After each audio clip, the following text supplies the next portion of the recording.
Good day, Crime Talk aficionados. It is Friday, and we have another great show for you today. First, FBI agents canvass the home again for Nancy Guthrie. Kouri Richins' financial empire collapsed before her husband's alleged fentanyl poisoning. A former Alabama attorney is indicted for multiple counts of allegedly lacing the husband's food and drink with fentanyl. I'm starting to notice a trend. The O'Keefe family attorneys apologize in court to Karen Reed. Suzanne Morphew's remains remain in the morgue nearly 2 years after discovery as the daughters are trying to get her body back. A Cleveland mother faces $2 million bond after her daughter's body is discovered in a suitcase buried at a local playground, because that's normal. And the former Louisiana mayor convicted of, sex offender, remember Misty Roberts? Well, she's got a new mugshot. Anyway, we've got this day in legal history, our quote of the day, and our dumb criminal. Let's talk about it. All right, lawyer.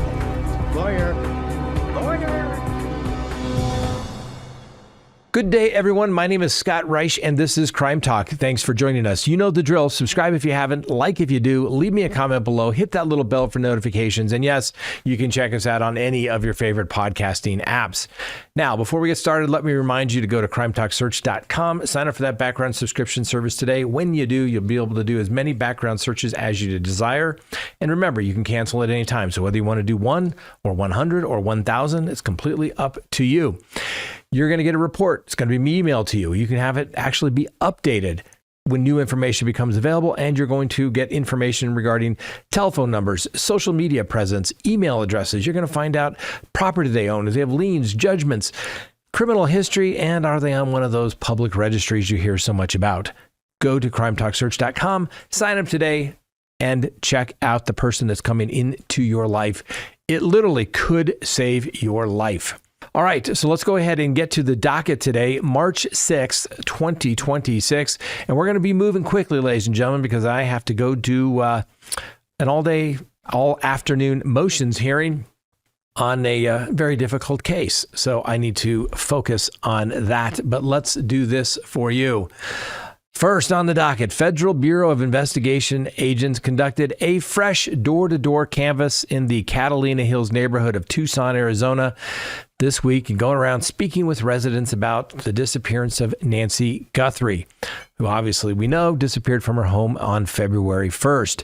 Now, the operation marks the latest developments in the case that has now stretched beyond 34 days, with police notifying that they are definitely closer to identifying a suspect despite the absence of any definitive leads. The Pima County Sheriff, Chris Nanos, reported that the number of deputies assigned to the investigation has been reduced due to the lack of hot leads, while the FBI has relocated its primary command post more than 100 miles away to Phoenix, though a contingent of agents remains active there in Tucson. Now, surveillance footage released earlier captured a masked individual near Guthrie's residence prior to the abduction, and the victim had returned home around 10 p.m. the previous evening after dining with family. Now, Guthrie's daughter, NBC Today Show host Savannah Guthrie, has remained publicly focused on the search, and the family has offered a $1 million reward for information leading to her mother's safe return or recovery. Now, in a recent emotional appearance at the network's Manhattan studios, Savannah Guthrie expressed gratitude to her colleagues while emphasizing her ongoing commitment to supporting her family. Now, Sheriff Nanos has reaffirmed confidence that the case will be solved, stating that he has full faith, confidence, and they're going to solve this. Well, we're waiting, Sheriff. We're waiting. Next on the docket, the Kouri Richins matter. That's right. The Kouri Richins, the Utah real estate agent, is standing trial this week in Summit County Courthouse there in Park City on charges of aggravated murder, aggravated attempted murder, insurance fraud, and forgery in connection with the death of her husband, Eric Richins. Now, prosecutors allege that she laced a Moscow Mule cocktail with a lethal dose of fentanyl on March 3rd of 2022 at the couple's Camas home. An autopsy later confirmed more than 5 times the fatal amount in his system. Now, an earlier alleged attempt using the fentanyl-laced sandwich around Valentine's Day is also cited in the court record. Now, a forensic accountant testified, and that testimony presented this week detailed how Richins' business, Kouri Richins Realty, faced an imploding financial situation with $7.5 million in high-interest debt across more than 20 lenders and monthly payments exceeding $80,000. Now, just hours after Eric Richins' body was removed, the defendant reportedly pressed to close escrow on a $2.9 million, 20,000-square-foot mansion in Midway, Utah. Life insurance policies totaling over $2 million, naming Richins as the beneficiary, provided a critical cash infusion, though her net worth remained deeply negative even after the insurance payout. Now, witnesses include Eric's sister and a handyman with whom Richins was romantically involved, have testified about the defendant's behavior immediately following the death. And Richins obviously has pled not guilty. That's why we're in trial, as she obviously faces the maximum penalty of life in prison. The defense maintains that Eric may have obtained the fentanyl himself during a trip to Mexico. Next, another attorney is in trouble. Sarah Baker, who's 75, a former Cullman County, Alabama attorney who previously worked in the district attorney's office, has been indicted on 11 felony counts, including conspiracy to commit murder, 3 counts of attempted murder, second-degree domestic violence, elder abuse, unlawful distribution of a controlled substance, and solicitation charges. The grand jury indictment, returned in March, accuses Baker of placing fentanyl in her husband James Doyle Baker's food or drink on separate occasions, 3 separate occasions to be exact, September 4th, September 12th, and September 20th of 2025. Records also detail a related conspiracy involving one of Baker's former clients. Baker's law license was suspended back in 2025, shortly after her arrest. Now, obviously, the case is pending. No real details as to the bond conditions or any trial settings. And obviously, she's entitled to the presumption of innocence. Well, you wouldn't think you'd ever see this, but an O'Keefe family attorney actually apologized to Karen Reed. That's right. Mark Diller, counsel for the family of the late Boston police officer John O'Keefe in the civil lawsuit against Karen Reed, publicly apologized during a Friday hearing in Plymouth, Massachusetts, for misinterpreting and misquoting Reed in a February motion seeking custody of her cell phone. The motion had claimed Reed might destroy evidence on the device, which had been held by prosecutors since the criminal trial. Now, Diller stated, "I want to acknowledge that I was mistaken when I interpreted her words to say, 'I'm dead, I'm effing dead.'" The plaintiff subsequently withdrew the motion following an agreement with Reed's attorney. Now, the apology occurred amid this ongoing civil litigation stemming from O'Keefe's death. Reed was acquitted, obviously, of the murder charge in her second criminal trial, but was ultimately convicted of driving under the influence. And of course, she maintains her innocence and has filed her own lawsuit alleging a cover-up by all the police involved. So, listen, it does happen. Attorneys do make mistakes, and they acknowledge them, and they say as such. So, didn't expect that in this particular case because it's been very contentious. Next, Suzanne Morphew. Where is she now? Well, the body of Suzanne Morphew, who vanished from her Maysville, Colorado home on Mother's Day 2020, was recovered in a remote field back in September of 2023, but the remains have remained unclaimed in a morgue for nearly 2 years. Now, the El Paso County Coroner's Office made the remains available to the family in April of 2024, yet no one took possession at that time. And then in late January of 2026, Barry Morphew, Suzanne's husband, who is facing first-degree murder charges, signed paperwork authorizing release to a funeral home for cremation. Prosecutors then obtained a search warrant on February 18th and seized the body the following day, citing its evidentiary value ahead of Barry Morphew's scheduled October 2026 trial. Well, throw in Suzanne's daughters, Mallory and Macy, who have publicly supported their father and are now seeking judicial intervention through their attorney, arguing a violation of the Victims' Rights Act. The district attorney has stated that the family lacks authority to reclaim the remains before the trial. Obviously, Barry Morphew is remaining under house arrest after posting bond in his particular case. The judge has not ruled on the case. And as I have said before, I had a very similar case, a couple of dead kids down in the southwestern part of the state. And it wasn't until all the trials were done that finally the remains, literally the remains of the bones, literally in a box that had been shipped all over the country for independent analysis, were ultimately given to the family members for a proper burial. So yes, the prosecution does have a right to keep the remains if they want to. Now, normally they do not. Usually it's quite obvious, but the defense could oftentimes make a claim that we would have retested it, and this could be destruction of exculpatory evidence. And so I believe the prosecution's trying to protect the record from the defense being able to make that argument. Next, a Cleveland mom is in trouble, and she has a $2 million bond.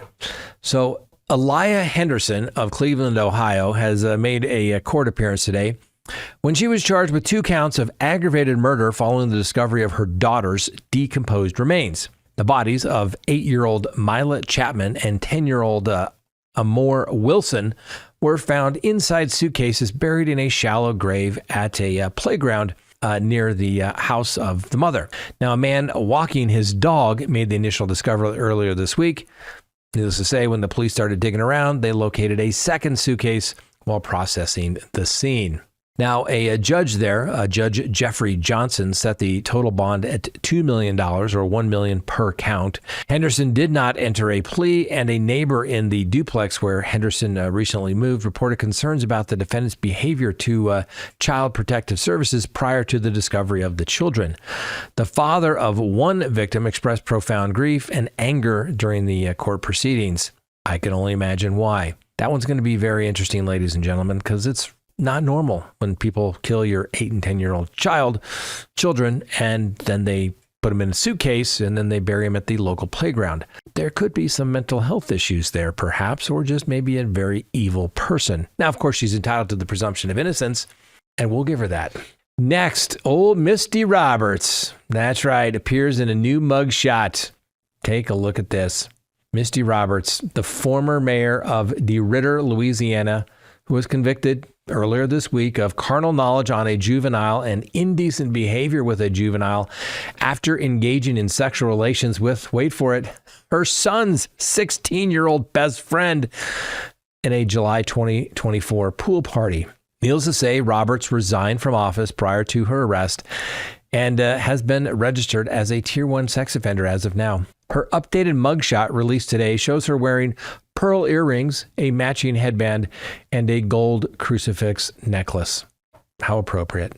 Anyway, the Louisiana Sex Offender Registry records list 6 tattoos on Miss Roberts, including a butterfly, a wing design on her left wrist bearing the name Andrew, a Leo zodiac symbol on her right wrist, a bow on her right hip, and the phrase, quote, "I love you," across her abdomen. The conviction stemmed from the testimony that Roberts, wearing an orange bikini, flirted with the teenager before luring him up to the private room where, yes, that's right, both of her children observed the acts taking place, and she admitted to her husband. And she wonders why the jury only took 2 hours to convict her. Yes, it should have taken about 20 minutes. Because at least you get your free lunch out of it, right? Anyway, next on the docket, this day in legal history. March 6, 1819, McCulloch v. Maryland, in a unanimous opinion authored by the Chief Justice John Marshall, the United States Supreme Court upheld the constitutionality of the Second Bank of the United States. The ruling established that Congress possesses implied powers under the necessary and proper clause of the Constitution and affirmed federal supremacy by declaring that states lack authority to tax or interfere with legitimate federal institutions. We talked about this the other day, ladies and gentlemen. The states can't tell the feds what to do.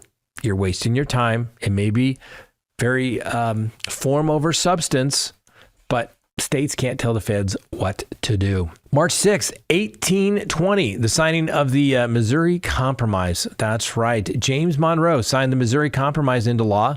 That legislation admitted Missouri into the Union as a slave state and Maine as a free state to preserve the balance in Congress while prohibiting slavery in the northern portion of the Louisiana Purchase Territory north of the 36th parallel.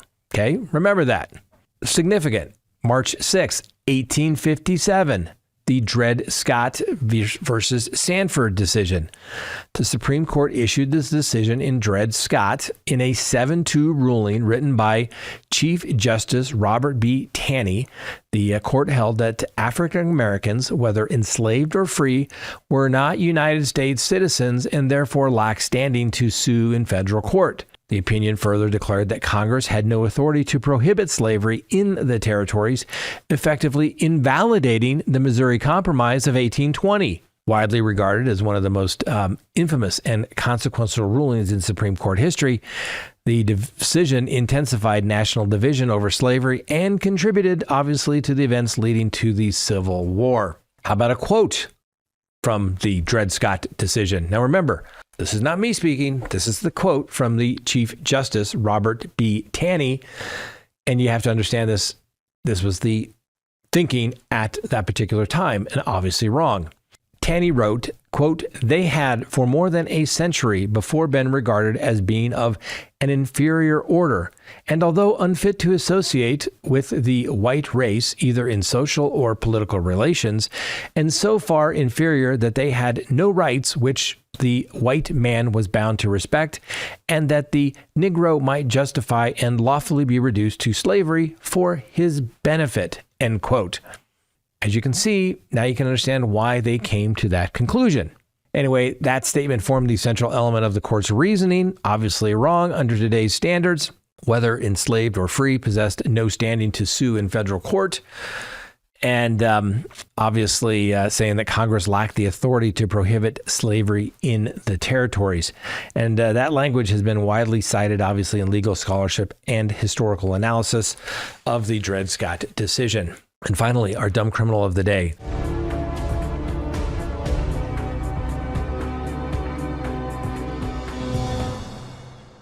A Georgia man was arrested after he was caught on video last month, shoving 2 kids on bicycles into the fountains as they rode past him. Stephen Catterton is seen walking by the fountain on February 28th, then stopping before the 2 boys reached him, shoving one into the fountain as the other toward a fountain on the opposite side of the path. The second boy nearly hit his head on the wall surrounding the fountains, but, fortunately they were wearing helmets, so somebody was being responsible. Anyway, a man and woman who had been walking near Catterton stopped to assist the boys. Bring in the Sandy Springs police, later found him at a concert nearby and took him into custody. And of course, body cam video released by the police asked him why he asked why he was being arrested. The police let him know for assaulting the juveniles. And officer responded, and we have it on video. Then, of course, Mr. Catterton said, "The kids ran right at me." And the police officer said, "Sir, we watched the video. You can tell that to the judge." Ah, Mr. Catterton, you are a dumb criminal of the day. You should know, even in a park, for goodness sakes, everything is on video these days. You cannot get away with anything. Not that we're encouraging you shoving small children on bikes into fountains and parks, but just remember, it's all on video. All right, ladies and gentlemen, that's all we have for today. Have to run to court. We'll see you on Monday. Have a wonderful weekend. And remember, the Constitution matters.